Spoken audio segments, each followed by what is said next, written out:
Salam jemaat yang dikasihi oleh Tuhan Yesus Kristus. Sebelum kita mendengarkan firman Tuhan yang menjadi renungan harian, mari kita satukan hati, kita berdoa. Allah Bapa yang bertahta dalam kerajaan surga, kami bersyukur dan berterima kasih karena Engkau masih memberikan napas kehidupan bagi kami yang boleh kami pakai untuk melakukan segala aktivitas kami. Kiranya hidup kami boleh melakukan segala yang Kau kehendaki di dalam kehidupan ini dan boleh mendatangkan kemuliaan bagi nama-Mu. Tuhan, kami mau mendengarkan Engkau bersabda. Kiranya Tuhan terangi hati dan pikiran kami melalui Roh-Mu. Dalam nama Yesus kami berdoa. Amin. Firman Tuhan yang menjadi renungan buat kita pada hari ini, yaitu yang tertulis di dalam Kisah Para Rasul 14 ayat 3b. Demikian bunyinya. Dan Tuhan menguatkan berita tentang kasih karunia-Nya dengan mengaruniakan kepada mereka kuasa untuk mengadakan tanda-tanda dan mujizat-mujizat. Demikian bunyinya. Ada ungkapan yang mengatakan semakin dibabat semakin merambat. Inilah yang dialami dan dilakukan, dikerjakan para misionari dalam pemberitaan Injil kepada banyak orang. Dari zaman dulu hingga sekarang banyak para misionari mengalami tantangan pemberitaan Injil. Tetapi para misionari tidak pernah menyerah atau takut dan mundur.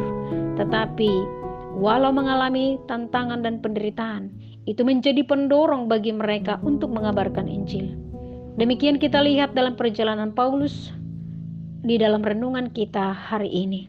Ketika Paulus dan Barnabas memberitakan Injil kepada orang-orang non-Yahudi, banyak mereka yang menerima dan percaya kepada Tuhan. Itu diungkapkan dalam ayat 48. Hal ini membuat segolongan yang tidak percaya menjadi marah dan memperlakukan mereka secara biadab dan menolak Injil. Keadaan ini membuat Injil yang hidup di dalam diri mereka semakin dinyatakan melalui sikap hidup yang mengasihi dan menjadi kesaksian mereka. Walau dianiaya tetapi tetap bersaksi, sehingga semakin banyak orang yang percaya. Mereka semakin berani dan kuat dalam melayani. Mereka berbicara dengan begitu hangat, peduli kepada jiwa-jiwa, perkataan dari hati tembus ke hati. Pembicaraan yang begitu sungguh-sungguh sehingga yang mendengar merasa sungguh Allah ada di tengah-tengah mereka. Ini bukan cara mereka berkhotbah sehingga mereka menjadi percaya, tapi kekuatan Roh Allah yang memakai mereka. Mereka kuat dan semakin banyak orang yang percaya. Itu adalah karena pekerjaan Roh Kudus. Hal ini semakin membuat hati para yang tidak percaya menjadi panas, gusar, dan cemburu, sehingga menciptakan masalah dengan cerita bohong dan mengadu domba. Walau demikian, Paulus dan Barnabas tetap menerima perlawanan yang berat. Mereka semakin setia dan tekun di dalam pelayanan dan percaya penuh kepada Allah. Mereka tinggal di sana untuk mengajar dan berani untuk menyatakan firman Tuhan. Karena Tuhan menolong, menghibur dan meneguhkan hati serta menopang mereka. Tuhan bekerja menyertai dan terus serta senantiasa dalam pelayanan mereka, meneguhkan firman dengan tanda-tanda yang menyertai. Seperti yang disebutkan dalam Markus 16 ayat 20. Demikian juga Allah menguatkan berita tentang Injil dengan mengaruniakan mereka kuasa mengadakan tanda-tanda mujizat. Dengan itu mampu menyembuhkan orang sakit.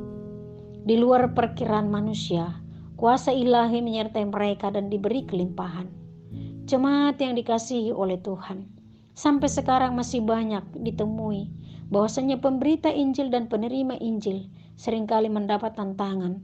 Tetapi tantangan itu tidak membuat undur atau takut.